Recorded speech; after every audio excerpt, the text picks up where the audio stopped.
Welcome to the next installment in my video lecture series in economics. And in this particular video lecture, I'm taking a look at the impact of an oil import fee, i.e. a tax on imports or a tariff.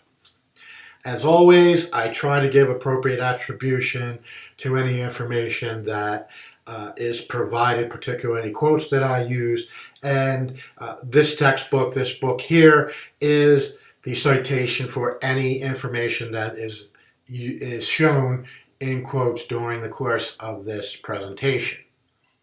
So what we're going to do is take a look at the oil import fee, the tax, the tariff, however way you want to look at it.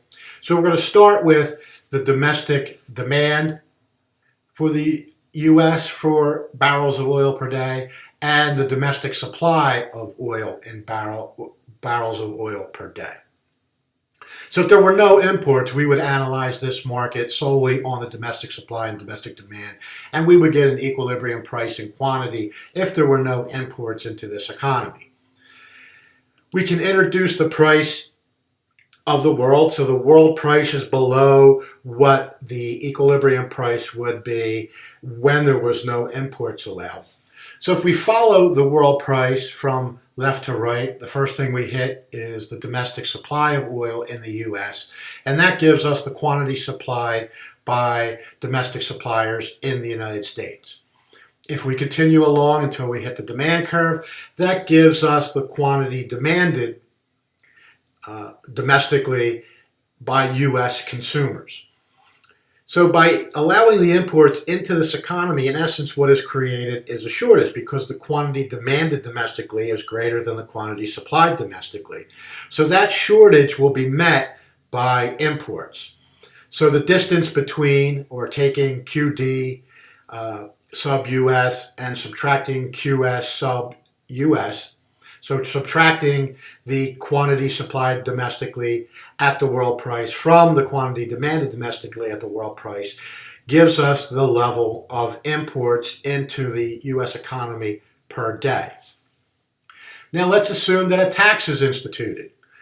And we're going to take a look at this, and as you can see by this slide, I've just lowered the opacity of the information about the original world price to just make it easier for people to see and contrast after the tax has been instituted on imported oil.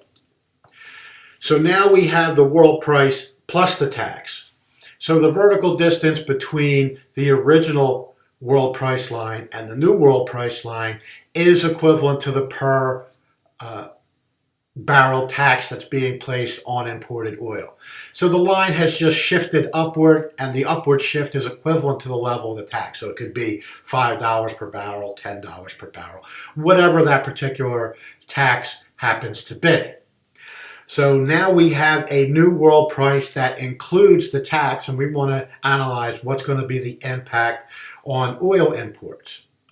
So if we follow the new world price plus the tax until we hit the domestic supply curve, we see that this gives us the quantity supplied by domestic producers with the tax included. And if we continue along the price of the world price plus the tax until we hit the demand curve and go straight down, this gives us quantity demanded domestically in the U.S. After the institution of the tax. And if we subtract the quantity supplied domestically after the tax from the quantity demanded domestically after the tax, that gives us the new level of imports. And you can see here that by instituting the tax, the level of imports has shrunk because of the institution of the tax. The reason for this is that as the world price plus the tax is instituted, the domestic suppliers are willing to supply more, and as the price goes up, domestic consumers are willing to consume less at that higher price because now it includes the tax. So quantity supplied domestically increases, quantity demanded domestically decreases after the institution of the tax, and the new level of imports is less than the original level of imports.